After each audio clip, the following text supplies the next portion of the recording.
It's a BumbleKast Mini, sponsored by Sammy S. Well, I'm sure you know this. Most of Kirby's lore is fed to you in roundabout ways, such as secret pause screen text only seen during boss fights, or Forgotten Lands gacha figures. They took the opportunity of the recent Return to Dreamland remake to incorporate new lore, and updating already existing lore ever so slightly to help make certain things more obvious. My question is, do you think Sonic remakes could benefit from the same thing? For example, if there was ever a remake of Sonic Battle, you could perhaps update any text in that game to perhaps foreshadow incoming lore or stories. Maybe a lot of games don't have that kind of format. I mean, the finding Gerald's journals was already kind of a obscure thing in Battle, and the egg memos and stuff in Frontiers, one of the things that folks were discontent with was that they were hidden in Big's fishing game. Yeah. And all of Eggman's arc was just there. So with Kirby, it's different. Kirby, you don't go into it for the lore. Let me back that up. Most folks don't go into Kirby for the lore.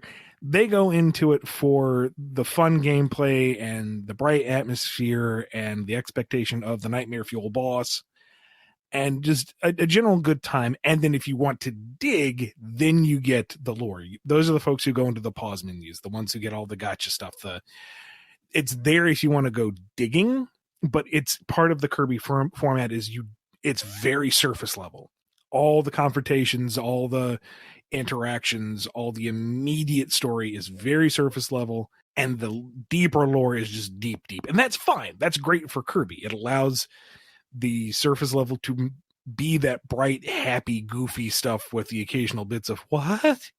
And then you can get under the hood if you want. And that's great. It works for Kirby exceptionally well. Wouldn't change anything about that. Sonic is not that. Sonic is, ever since Adventure, has been much more narratively driven. You could even argue it goes back to like Sonic 3 and Knuckles, but it's always worn most of its story on its sleeve. And stuff that you miss out on is because of like localization or limited release of material. That I feel is a very different issue to work around. So going forward, I think for Sonic, that material needs to be distributed in ancillary media, like the Encyclopedia, like the Tales Tube.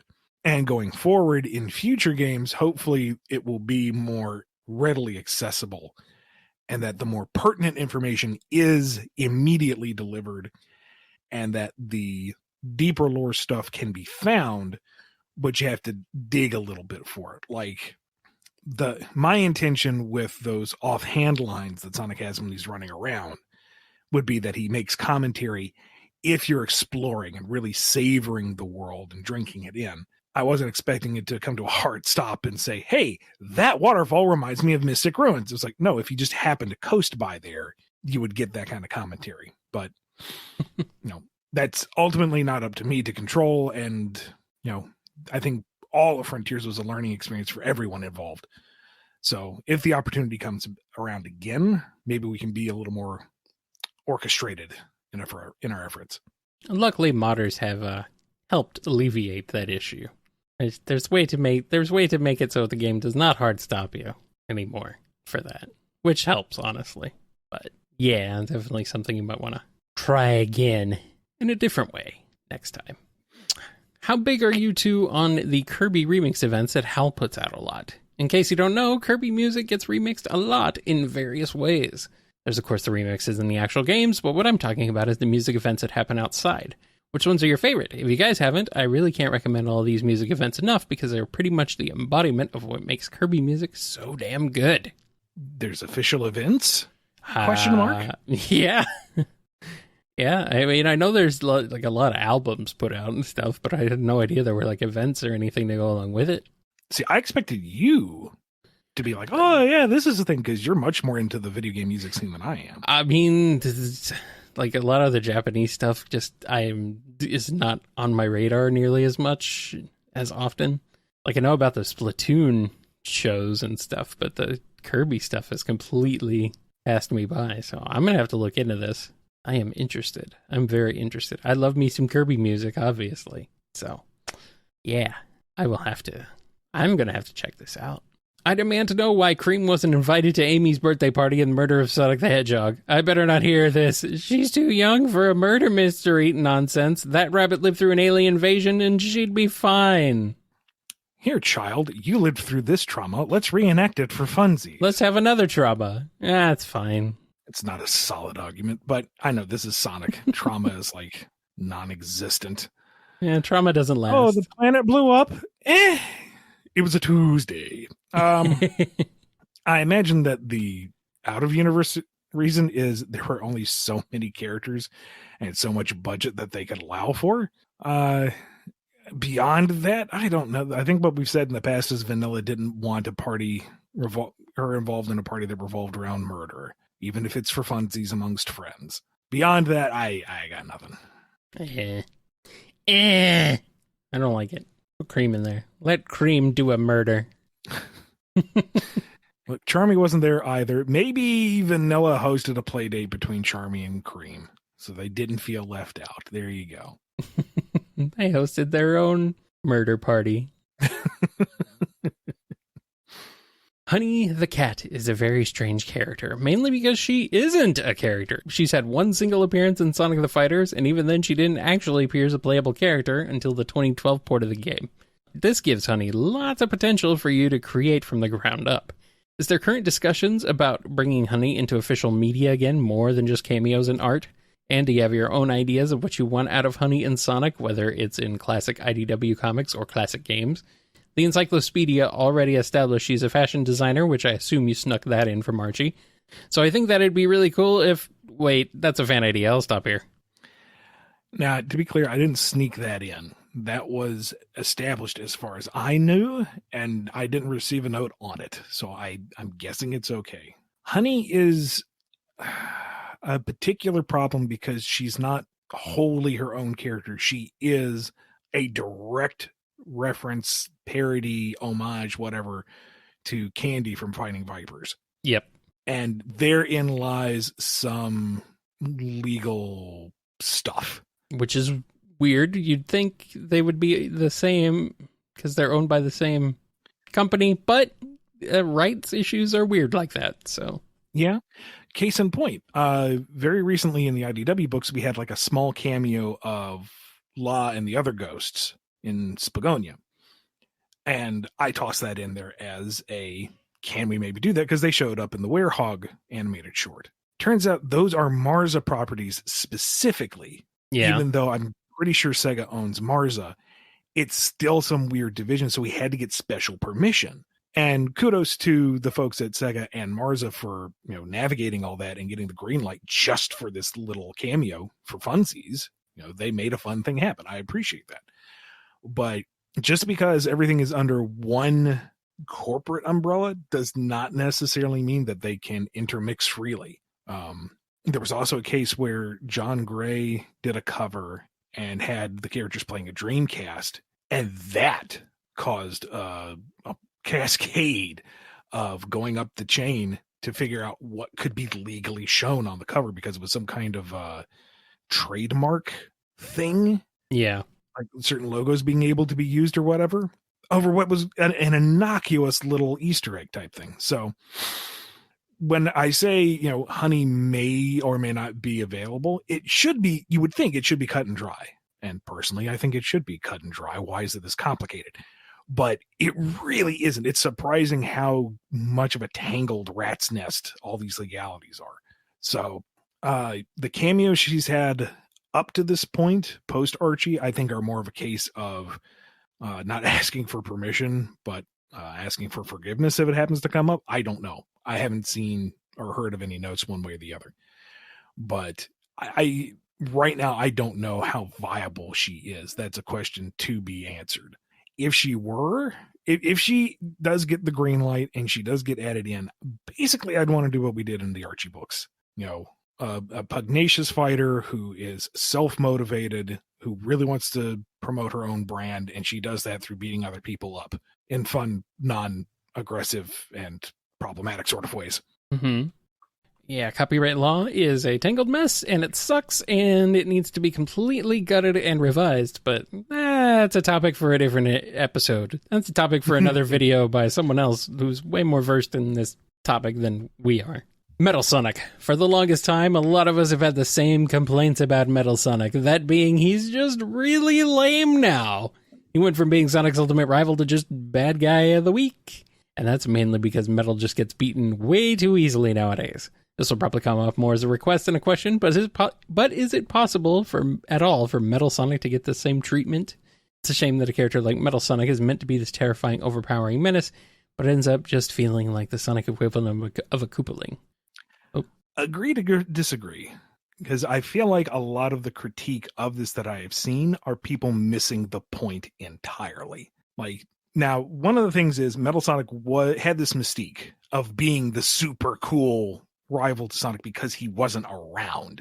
Like, you young kids don't know, but like the most we got of Metal Sonic growing up was Sonic CD, and that was it. Yeah. The OVA was almost mythical to a lot of us until it came out on VHS. Okay? Yeah. It was magnetic strips that went in a box called a VCR. Like, there was a decade where Metal Sonic just didn't exist for the most part outside of the comics. So to have him return to the games with Heroes and become a reoccurring threat was a continental shift for the old fan base. And now he's very prevalent. The thing is, with him around, that mystique's going to wear off. He is the bad guy. He exists to be beaten. And the more that he's around, the more he's going to be beaten. And that is just the nature of the beast. He has to be overcome by Sonic. And in his appearances, thus far, Sonic's the only one who's really been able to directly tangle with him.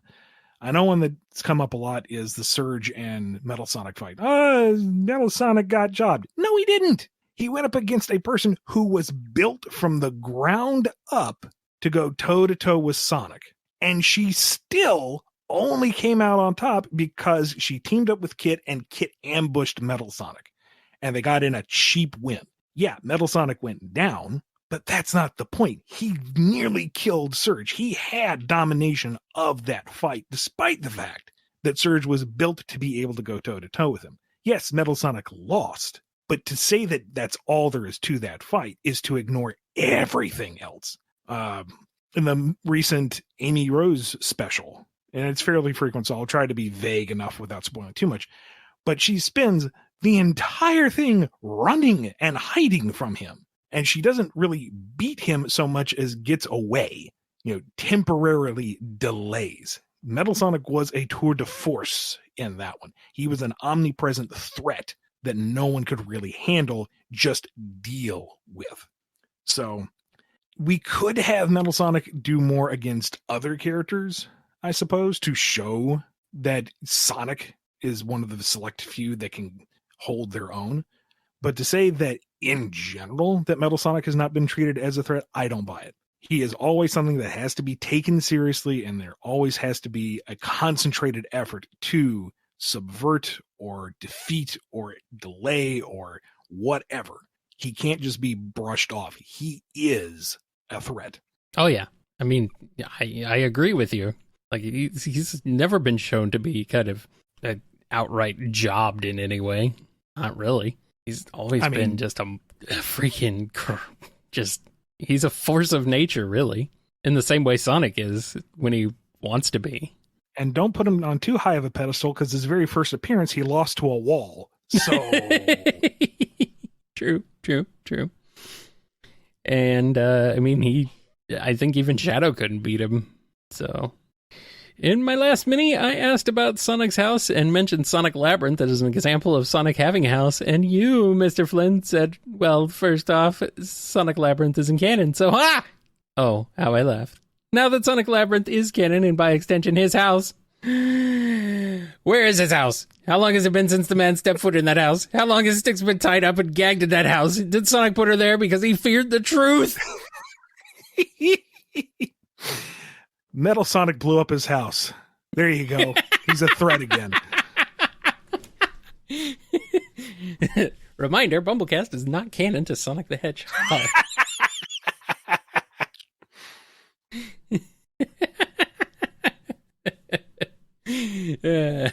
Oppressive landlord Eggman confirmed.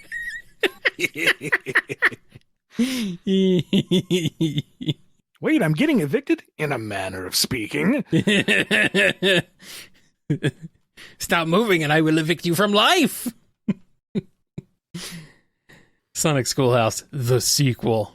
All the students are Chow, and the teachers are Sonic, Tails, Knuckles, Amy, Cream, with assistant Cheese, Big, Shadow, Rouge, and Omega.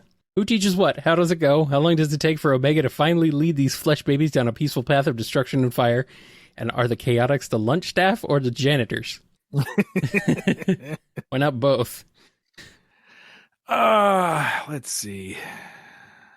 Sonic teaches them how to play hooky, because who is he going to... He's not going to teach them to structure, to obey the rules and the man. Line leader? Pff, make your own line. I figured Sonic could just teach them PE. No, Knuckles has got to be the gym teacher. Come on. Okay. Okay, fine. You're right. Tails is shop. Amy is home ec. Cream is a student. She's not old enough to get a license to teach. What are you talking about? Get out of here. Big is an actual licensed professor in biology, specializing in aquatic biography. Aquatic biology? Biology. Well, he's also well read, so aquatic biographies too. Yeah. There you go. There's a book about a fish, Kyle. Why is Tails able to teach, but Cream can't, even though they're they're about the same age, supposedly? Tails is a genius. Yeah, maybe Cream is too. You don't know. Rouge teaches economics, primarily how to game the system. Shadow, what do you teach? Art. Okay. And Omega, philosophy. I was going to say ballistics, but philosophy is better. Is this a dagger I see before me? What is its tensile strength? May I stab someone with it? To be or not to be, that is what they ask as I maim them. And Blaze is the principal. Someone's got to keep these jokers in line. And we'll put the Chaotix on the cafeteria staff. I mean, they got to eat somehow. Hey, no eating off the lunch line. Except for Charmy, he's in class with Cream. Oh. There are child labor laws in Sonic's world. I will stand by this. Well, I mean, they're all children if you go based on real life ages and legality. Anyway.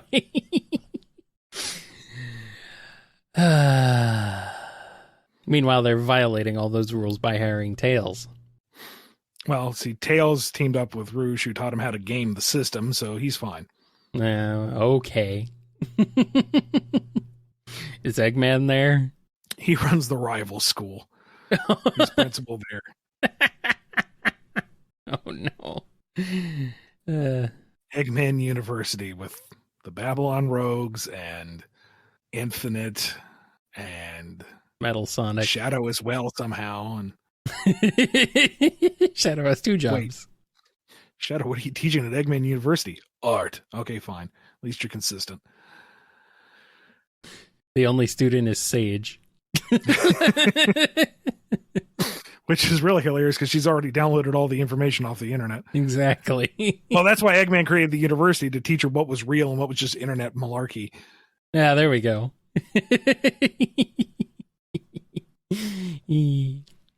All right, I think it's time to move on. Something that I haven't noticed until now is we actually don't know much about Vanilla. We know she's Cream's mom, and she prefers a quiet life, and that's about it. There, of course, isn't really a need to flesh out Vanilla, since she's just a support character for someone who is already a side character. But is there any aspect about Vanilla you want to explore more? Maybe something about her past, or her relationship with the Chaotix, or maybe her own challenges as a mother? As a mother? Hello, mother. Hello, father. Here I am at the Chow Garden. I think it would be nice to officially see Vanilla's take on the world. and Cream's involvement with it. Because she's our only, like, truly established civilian character. It'd be kind of neat to see how the world through her lens. But as you have very well summed up, we don't really need to get much more involved in that. Yeah, as much as we'd like to.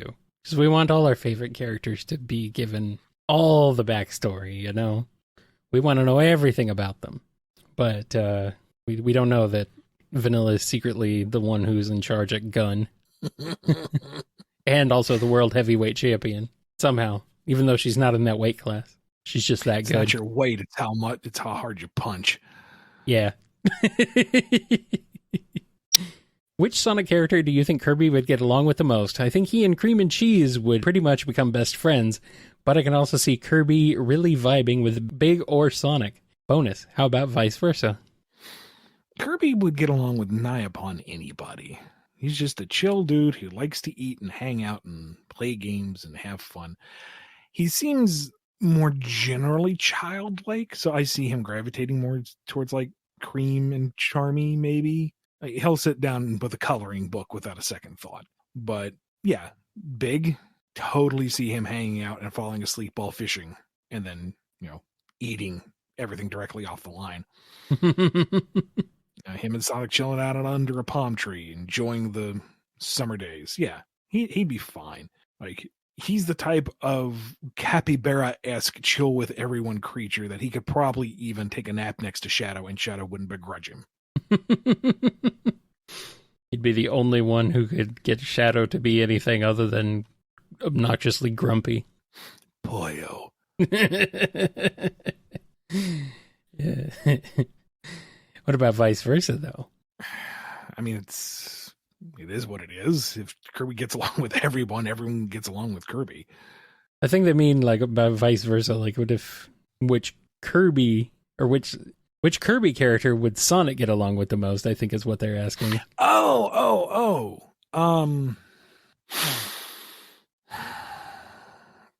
Again, so many of them are just kind of chill hangout guys, like Rick, Koo, Kine. They like to adventure well enough. If they could keep up, Sonic would be welcome to have them. Meta Knight's the kind of gruff standoff type.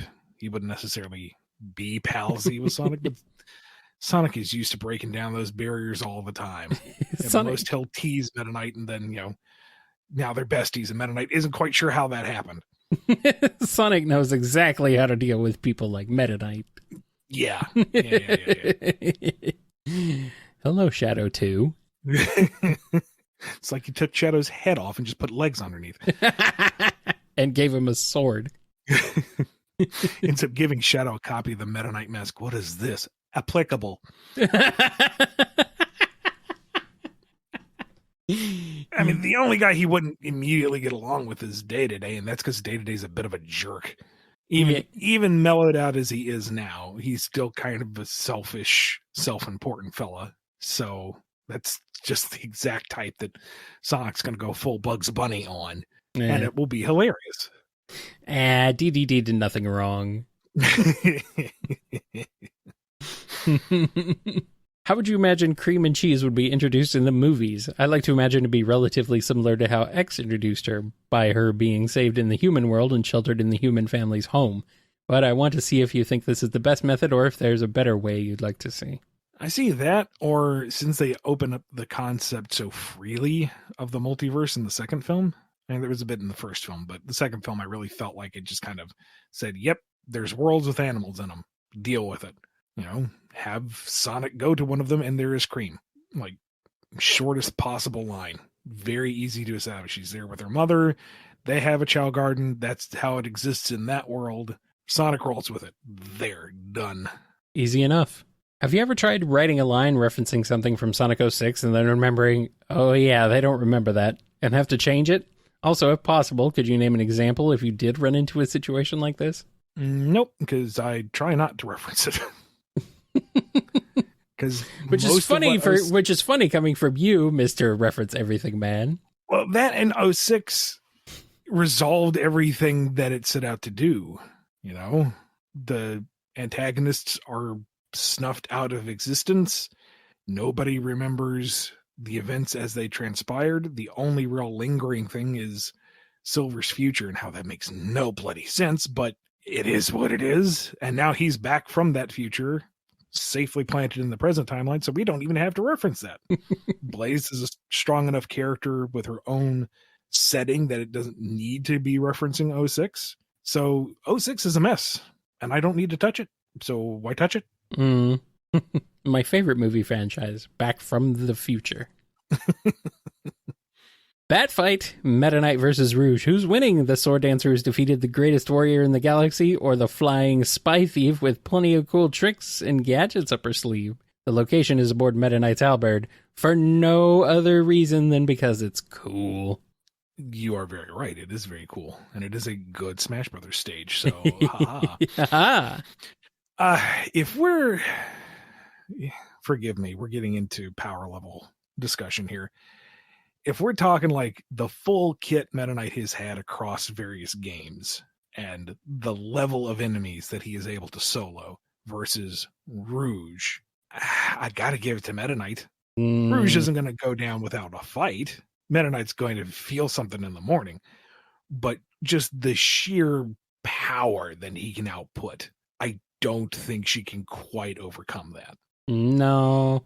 Even if she snuck up behind him and tried to stab him in his giant bulbous head, I don't know if she could pull it off. But oh well. Maybe next time, Rouge. Maybe next time. Back when I was but a wee lad, my favorite Sonic character was Shadow the Hedgehog. Yeah, you and everyone else. Then they made him suck, so I stopped caring about him. But as of late, Shadow fans have been eating good. My question about this is, if this keeps up, do you think Shadow will ever regain the same level of love he once had in the Adventure 2 days? Also, do you think Shadow will ever get his own game again? I don't think I can speak for the entirety of the fandom on this one. I feel like the Shadow of 2001 will never be seen again. There have been too many games. There have been too many instances. He has become too much of a fixation for some and punchline for others that you're not going to get a singular interpretation of him anymore. He will never return to that simple status of the cool dark version of Sonic, the cool antithesis of Sonic. He's got too much baggage. There will be his champions, to be sure, and Shadow fans will eat good from time to time.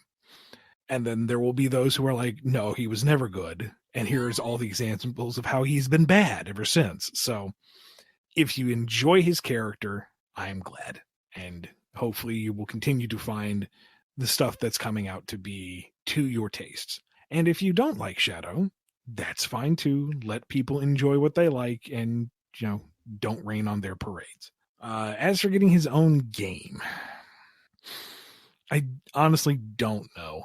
I can't predict how the video game market's going to be in the next 5-10 years. I think the Verse game poisoned the well pretty badly, but all it takes is the right person with the right pitch and the right scenario. Stars align. It could happen. I don't know. Boy, I really think a lot of it hinges on the movie, honestly. That is a fair point. Like, if I hadn't thought about the movie, that'll be a real deal breaker. Mm-hmm. Now, given how the other two movies stuck the landing, I am cautiously optimistic that the third one will do the same, and that will...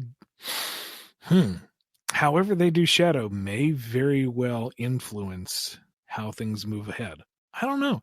I would expect us to maybe see more Shadow content, because it's been a while since we've seen him prevalent in any kind of playable way. I mean, we just got back Amy, Tails, and Knuckles. It would make sense to me that Shadow would be the next one, because he's still very popular. So, I don't know. We'll see. He was playable in Forces for his tiny campaign. Yeah. So there's that.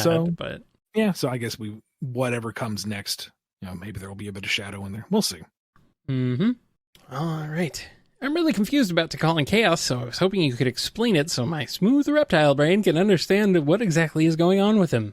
So we see them float off at the end of Sonic Adventure, and I assume they were going back into the Master Emerald. We see Tikal and Chaos get their own ending card showing them at the Master Emerald altar, finally getting to relax, and in that picture, the Master Emerald has this green beam of light shooting out of it from the top. I always thought this was meant to be like a sort of spirit world thing in the Master Emerald where they could protect it from within, but I guess that wasn't the case. I don't remember it being stated anywhere in any of the games that Tikal and Chaos died, we just see them float off. I always thought it was implied they could return again, but I'm confused. How or why exactly did they pass on, if that's what happened? And is there any possibility they're alive or could return? I'm not asking about any mandates from Sega or anything, but more so what the artistic direction was at the time of Adventure's release and if that's changed ever since. Short version, I don't know myself. That's still under discussion. Now, the end card you're referencing, looking at it again, that's a flashback scene. That's the Master Emerald Shrine as it was in Tikal's time. I don't believe it was intended to be any kind of spirit world. I think it's meant to be a reference to that happier time before her father went, all genocidal maniac, as they do. The fact that they are lingering spirits so far has been, I guess, mostly cemented. Tikal's spirit kind of endures still. We saw her in the Knuckles short. Chaos was present in battle, Sonic battle, I should specify, not just generally in battle. But the canonicity of that game is fuzzy. So at this juncture, I would say we all kind of have to wait and see until something is produced that shows them in a dedicated sense, more than just here's a sly reference or here's a cameo nod, something that explicitly says, here they be, this what they do now. Mm-hmm. It's true. I know what I want, but I am just one voice of many. Mm-hmm. And our last question. In Frontiers, we see Tails, Knuckles, and Amy all have their own sort of self-reflection / self-discovery arc throughout their respective islands, with the whole cyberspace problem affecting them. If Cream was also in the game with her own island, what would her arc be? Would she even have an arc in the first place, or would she just tag along with Sonic throughout the island as he tries to restore her? Would Cheese be horrified to find out his kind used to be stretchy, flightless water people? There you go. Cream is just a vehicle for Cheese's personal arc. Oh no! Cheese awakens as the long dormant ancient. Oh boy. Cheese, the fifth Titan. Release the cheddar shredder.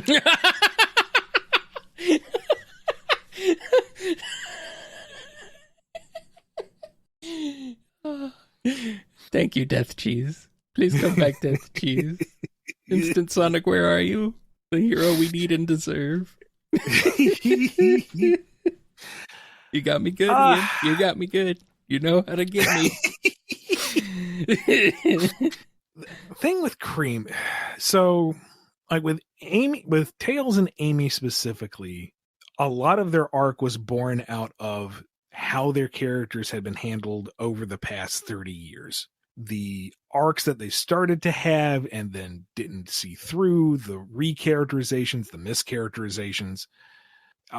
It was kind of a sweep everything together into one pile and validate it. Give it a purpose and a structure, a direction. And then Knuckles was, kind of all the long-standing questions we've had since he was introduced and addressing those. Yeah. So all of it was stemmed from where the characters have been over the years and bringing a through line to each. Cream hasn't ever had that problem. She has been consistently portrayed.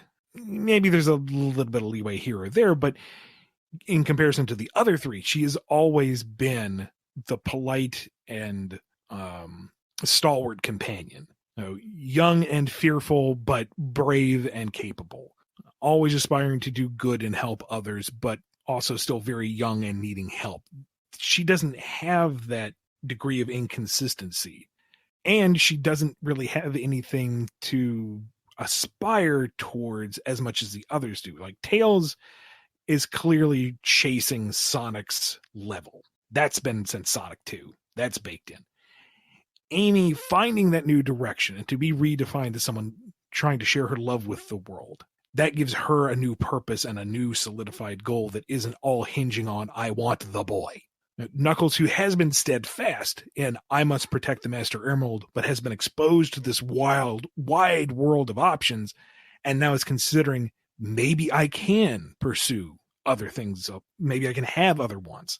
But Cream has what she wants. She wants to help others, and she does. She has a happy family. She has a stable life. And when she is adventuring, she is a valued companion. And when she isn't, she's safe at home. And she's, super young. It's not time for her to be questioning greater desires or moral conundrums. She's in a very nice place. So what do you do with that? What might be interesting, just spinning off the top of my head here, is if we kind of flipped it on its head, where we used Cream's stability as the anchor point for Sonic, where if she's like the fourth out of all the islands now, that Sonic has failed to fully liberate each of his friends and is getting increasingly sick, that Cream's own simple but wholesome worldview, that aspiration to always keep helping others and do your best, gives Sonic the clarity and reinforcement he needs to soldier on. So Cream herself doesn't necessarily have an arc in that situation. Sonic himself doesn't have a terribly huge arc. It's more like a faint concave line, but it would reinforce the themes of both of them and allow her to contribute something to Sonic's journey. So maybe that. Alrighty. Well, that's all we got for this BumbleKast Maxi. Thank you to Sammy S for sponsoring this episode. If you want a BumbleKast Mini or Maxi of your own, head over to patreon.com/BumbleKast, coffee.com/BumbleKast, or become a YouTube member. Be good to yourselves, be good to each other, and we will see you next time on the BumbleKast. No more Maxis, please. 10 questions only.